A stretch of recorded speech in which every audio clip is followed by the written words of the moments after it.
In today's episode, I speak to Vanessa Martins Lopes, founder and CEO of The Wild Curl. The Wild Curl develops hair care products for curly hair with all natural ingredients and without relying on things like animal testing and any other cruelty. Vanessa grew up in Finland, and not having the right hair care products available to take care of her curly hair has been really part of almost her whole life journey. And on the Wild Curl website, Vanessa quotes the American writer Phoebe Robinson, which I think perfectly describes the type of problem you're trying to solve. And I'm going to quote that right now.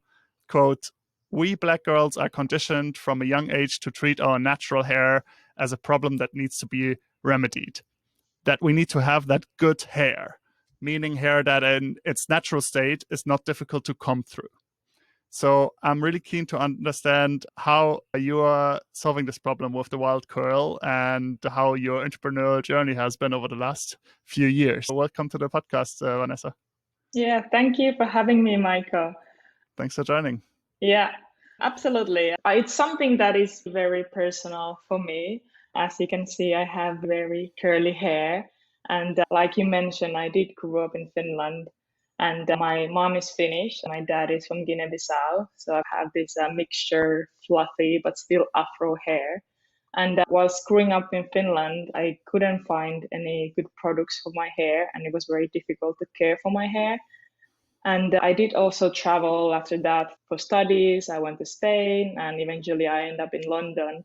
And I realized that it's not just me that has this problem, that there is no product offering for us. And I feel like also it's the society that is pushing this straight hair is the good hair, what Phoebe Robinson said. That's the hair that we are trying to go and get, and that's the ideal goal when you want to feel beautiful and confident about yourself. It's the straight hair instead of the natural curly hair. So I've seen that a lot in social media, and also like society pushing that beauty standard. And that's something that at the Wild Curl we're trying to fight against. We want everyone to feel confident and beautiful about their hair and able to express themselves as they want and have the right products to take care of their curls, because curly hair is actually quite different also to straight hair. The structure is very different. It is more dry by nature, and the curls are very tightly coiled, which sometimes is difficult to manage because it gets very tangled. And the products that usually these big companies are doing, they are based on the structure of straight hair. It just doesn't work the same for curly hair that it works for straight hair. So that's something that we are really going after at the Wild Curl, to make sure that the products are designed for curly hair, they work well for curly hair, and makes you feel beautiful and good about your hair. Yeah. Amazing. That's really good to hear. I think obviously anybody seeing me on video, knowing who I am, obviously I'm naturally more on the ignorant side towards this topic, being a white male. But actually at a few different parts of my life, I got exposed to this issue. I think the first time when I went to South Africa for 1.5 years after high school, and some of the stuff you mentioned around setting the beauty standards, especially also for Black and mixed race people in South Africa, is very much straightened hair. So the amount of chemicals that people were using to straighten their hair and match that was really astonishing to me. Not that straight hair is wrong as well, but it seemed like really it was like this bigger thing that people like had to comply with this type of standard, this type of beauty standard. And especially learning about how like the deeply ingrained racism around hair in the country as well in South Africa. And the apartheid regime, for example, they tested whether you were considered to be Black and obviously have less rights according to them with the pen test. I don't know if you heard of that, where you would put a pencil or a pen inside the hair, and if it drops out, you're fine. If it doesn't, it does. So this is like, hair is like at the center of racism suddenly, right? Where it shouldn't be, obviously.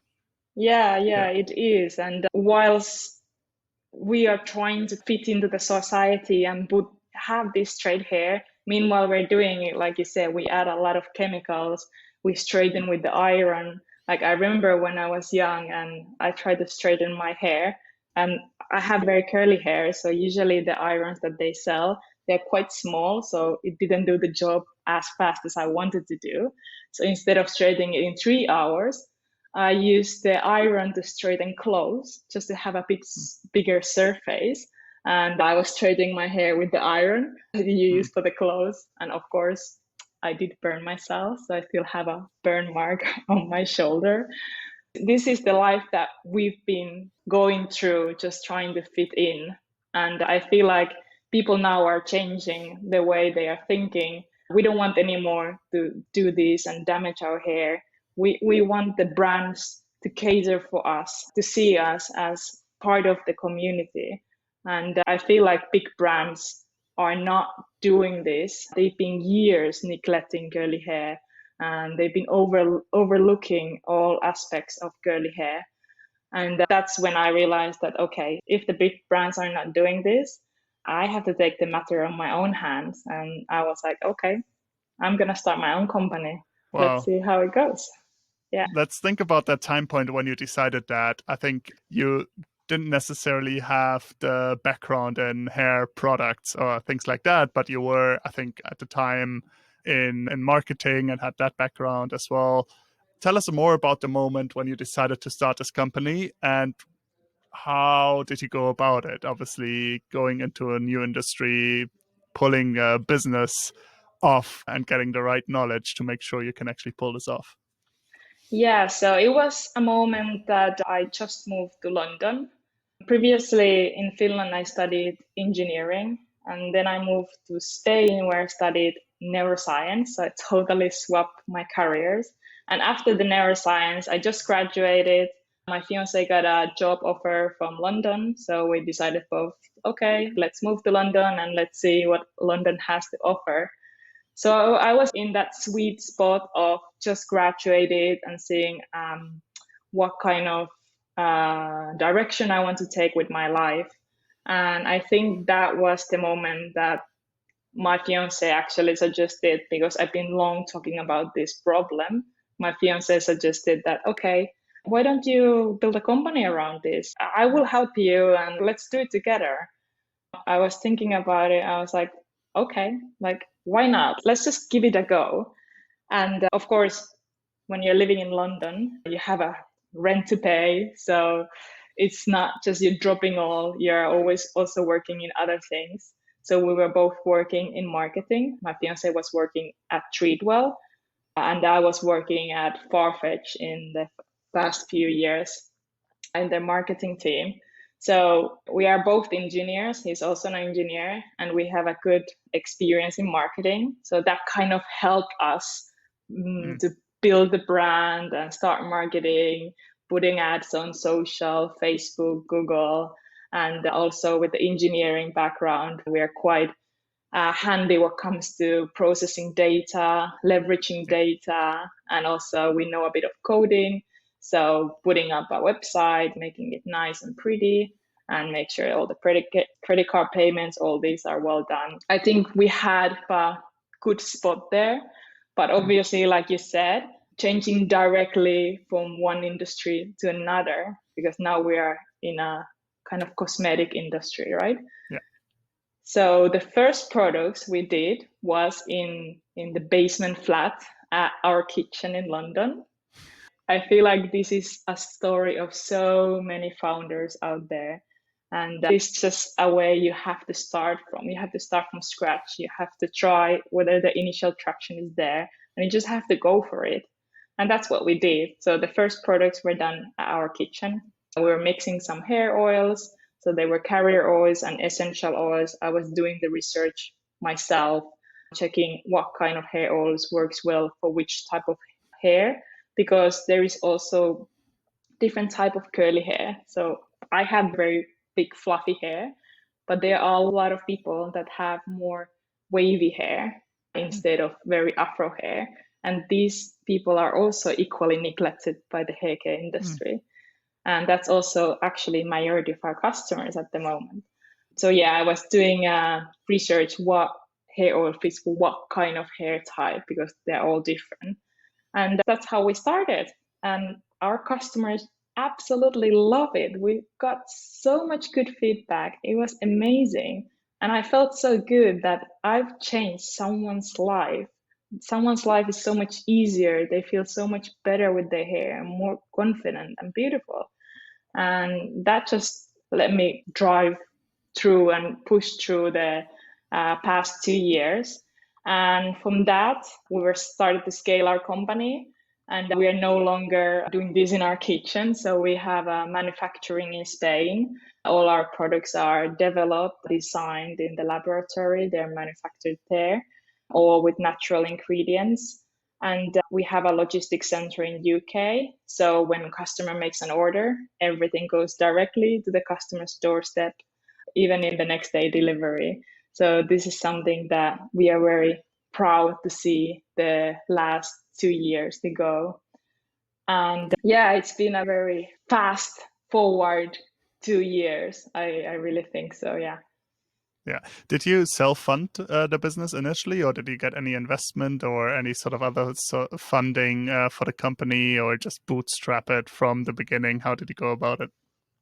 Yeah, at the beginning, we did bootstrap, both founders together. We put around £50,000, not from the beginning, but as you go, you start putting more money in. So in total, around 50,000. And actually now we've seen a good initial traction and we want to already take this to the next level because we want to make more products. We want to accelerate our growth. It's just us two. So we are looking to also expand our team. So we are actually at the moment crowdfunding. So that's very exciting news, I would say. We are looking to raise around £60,000 to £120,000. We're doing this through Crowdcube. I don't know if you're familiar with that. It's a crowdfunding platform. Yeah. And we chose to do crowdfunding because we believe that also not just big investors, but also family, friends, and our customers can take part and invest in us because that way they're part in the bigger picture, right? They can invest in their own curly future. So now they have a voice that they can use. And that's something that we want to also share with our customers. And the initial investment starts from £10.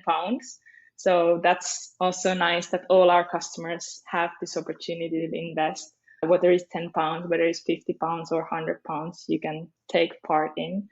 And if you want to invest in us, you can go to our website, thewildcare.com, and you just go to the crowdfunding tab and pledge your investment. And then you will be part of the Wildcare. Yes. Great. Yeah, please do that and check it out and check out the website anyways. I think especially if you can resonate with the problem that we've just spoken about with products not being available. What do you think is the reason why big companies and the big players in hair care are not embracing this enough? And did you see a change in recent times that slowly they're starting to adapt, or is it still that you're pretty much alone with a bunch of other startups trying to pull this off? Yes, I think as you mentioned before, that it might be due to historical reasons that wearing afro hair, for example, in the US was looked as a political statement. And I think all comes from the history that the big companies were not catering for curly hair as straight hair in every aspect was what people were going for. But lately, I've seen big companies starting to pivot a bit towards more inclusive beauty and especially trying to have natural ingredients in their hair care line.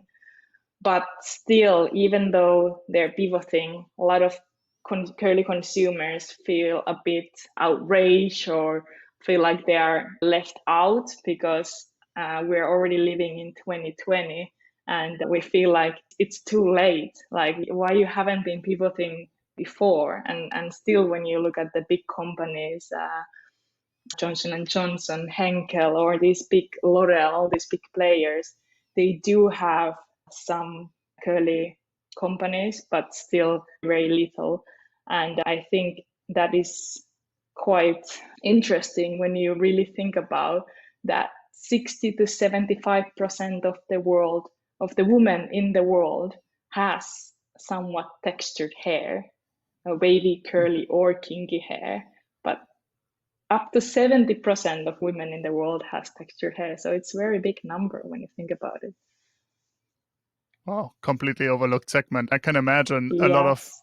people in those companies look more like me than like you, right? That's another issue. Or if you look at investors into startups, you have a similar issue as well, that it's often Mm-hmm. being overlooked. If you have more diverse investors, they are That's going it. to fund the solutions that they know are needed, and that maybe traditionally people like myself are like, I don't know, is this an issue? I don't know. And that may be part of the problem. And I think that's what's slowly changing, but it seems like very slowly. It is, especially now when we're doing the crowdfunding.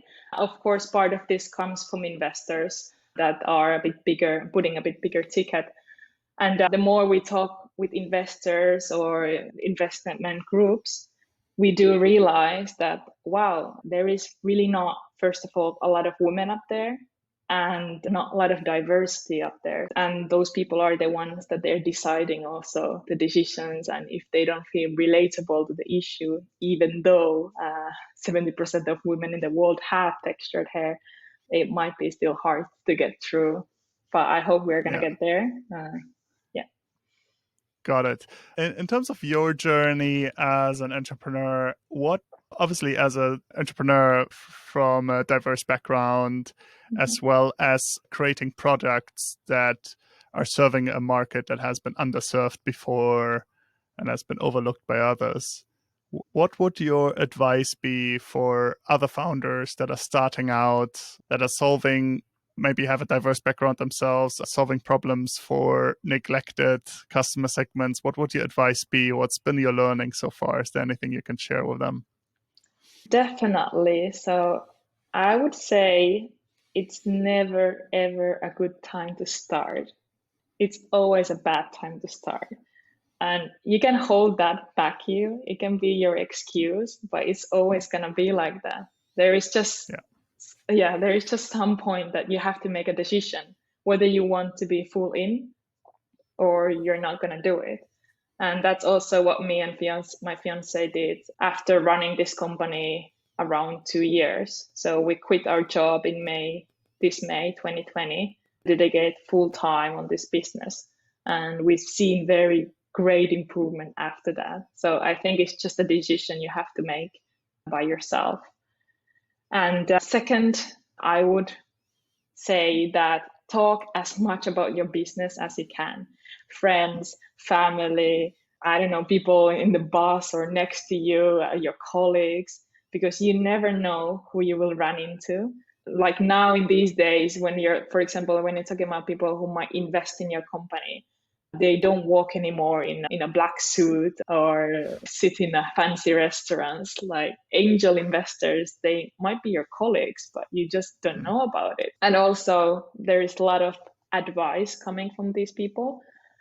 So really take the advice in, and even there's advice that you want to follow and then there's advice that you don't want to follow, but really consider the advice that you can get from any investors or from startup advisors. Actually, there is a lot of online platforms that you can seek for startup advisor if you don't have one. We, for example, we have Ines Ures, who is the former CMO of Deliveroo, and she's being our advisor like all the way from the beginning, helping us, and now she's helping us a lot with this crowdfunding and fundraising in general. And I think it's very good advantage to have someone that has the experience that you as a founder may not have. So just take all the advice you can get. It's very valuable. And then obviously you may get a lot of conflicting advice and have to get your own path, Yeah. but make sure you collaborate with the right people. Really good. Thank you for sharing that. Did you, when you were approaching investors and angel investors, did you still find that a lot of investors wouldn't understand what you're even doing or why you're doing it in terms of not understanding that there's actually a customer need? Or do you feel investors are slowly getting it, that certain customer segments have been completely overlooked by big players and there's a gap that needs to be filled? Yeah, some investors, they do get it immediately, but some don't. It's just from perspective and how you explain it, because all investors are also different. They have different questions.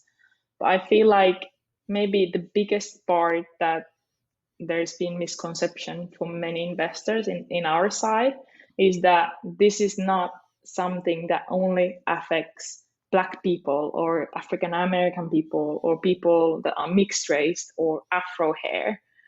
And that's something that if you don't also give the message clearly, they might get this idea. So what we want to do is we want to cater for all types of curly hair. And that's also can be also white woman or Caucasian, Asian woman, but there's a lot of people in the world that has different type of curly hair. So it's not just about Black people or mixed race people. Also, if an investor thinks that, they also think that the market is smaller than what you're after. So I think, yeah, it depends on the investor and it's sometimes hard to explain it. But if you're clear enough and if they are interested about the product and they do ask questions, and you will have the chance to explain yourself. So that's in the end, it will come up. Got it. Yeah. One question on the customers. When you first launched, you invested quite a bit of money, of your own money, into this, and you started producing products yourself.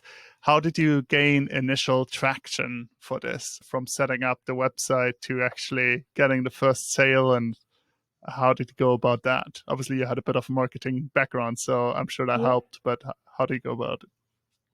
Yeah, so we are using this platform called Shopify. It's an e-commerce platform that you can build your own website, which is actually very great because you don't have to be a web developer. You don't need a front and back end developer to do this. And it's very easy. You just put the website up and you change the pictures, the descriptions, you have all the payment platform already inside it. And of course, like you said, we have the marketing background. So for us, it was quite straightforward to put the marketing. But even though if you wouldn't have the knowledge now in these days, if you Google, you will find answers to everything. So I think in the end, it's just a matter of trying and your own willingness, and you will get there. But once you have the website, Facebook and Instagram account, put some ads, you will see if you have the initial traction for your product or if you don't have it. And luckily for us, there was good traction. So that's why we decided to go forward with it. But yeah, that's how we started. Got it. And then you basically gradually validated that there was a demand for this through the ads, and then scaled bit by bit next to that. Were you running the production from your kitchen for quite a while, or did you get such quick demand that you had to switch to more professional production after that? Yeah, exactly. That's what it. The demand grew so high. I remember it actually looked like narcos in our basement flat because we were mixing the carrier oils with essential oil. The whole kitchen was our own setup for the laboratory, and we were bottling a lot of oils. And I was still working in another place, so during my own lunchtime, I had to go to the post office to send all the orders from yesterday. And the more orders I had, the less lunchtime I had. So there was a point I remember I didn't have time to eat my lunch on my other work because I was always in the queue in the post office. And I remember I told to Albert, to our other co-founder, that this is not viable option. I need to eat. That we need to, first of all, we need to make the oils somewhere in a laboratory that has a scale, because if we want to grow this business, it cannot be us doing it. We need a proper scale. And secondly, we cannot be us packing the products. And it's not just about you doing the products, but it's also about where are you spending your time. So as a founder, do you want to be mixing the products and packing and being in the queue in the post office? Or do you want to think already what would be the next product? How can I get there? How can I make a better marketing strategy? How can we grow faster instead of standing in the queue of the post office? Got it. Really interesting. And what are your plans for the time after the crowdfund? What do you envision? Where will the Wild Curl develop in the next few years? Yes, so we want to make more products and we want to make sure that the products are very good for curly hair. As I said, that not one fit is not for all. And so we're gonna put a lot of the funds to product development. And first, we're gonna look to launch new conditioner range. So we're gonna launch 3 new conditioners next year. And after that, we have also more products in the product roadmap. So we are very excited to have more products on the website. And of course, as it's just now 2 of us co-founders, we have some people also helping us, but still not employed by us. So we are looking to expand the team, obviously, and having a good team behind it and make us to the proper that we are a company. So we're not anymore like a small startup operating from someone's kitchen. So we want to grow properly and be a big company. Got it. Your co-founder is your fiance, is that right? Or is that, yeah, Yes. yeah, there we go. Do you have any advice for similar setups, like people that start a company together with their partner, on how to successfully do that? I can imagine it can be quite intense if you're starting a company and having a relationship and spending basically every minute together. Yes, it's actually quite funny sometimes, but it can be intense. But I feel like we have good characters because I'm Finnish. So I'm more calm, like cold, practical person. Whereas my fiance, he's Spanish. He's more impulsive. Let's do this. Let's go for it. And I think we have a good balance in that. But maybe as an advice, I would say that when you work and try to keep it professional. Always sit down and talk if you have any issues. And when you go home, you just put a Netflix on, you relax, have a glass of wine, and just let the work be at the office and just relax. And that's it. Just try to separate those two lives. Generally good advice, I think, even for solo founders or people that found companies together with others, is to, I think this image of the entrepreneur burning themselves into the ground, working 24/7 is not necessarily the one that will give you the most success anymore, if that was ever the case. Obviously, in the early days, you need to put quite a lot of work in. You're never going to be 9 to 5, I can imagine, or I Mm, know from my own experience. But I think drawing the boundaries, taking care of your own mental health, and taking care uh, that you stay sane, I think that's really important. Thanks for sharing that. Definitely. Yeah, my last question is around, I just asked you about the future a little bit, but I want to go one step further. Let's imagine really 10 years from now. You launched this company this year, you're crowdfunding right now, but in 10 years' time, how does the world look like if the Wild Curl actually succeeds, if your plans succeed? I feel if the wild girl succeed, in 10 years from now, we have a place that every curly girl on the planet globally can go and they can find inspiration, they can find hair care tips and hacks and all the products they need directly delivered to their doorstep. So we are accessible for everyone. I feel like this is something that people out there they do need and this is something that we want to cater for them. I wish you all the best on that mission and all the best for the crowdfund and the journey ahead. I know it's just the beginning, but it's amazing Mm. to hear how much you were able to pull off already in just a short amount of time. Thank you very much for joining me today, and thanks for making the time. Thank you, Michael. Thanks for having me. Thank you.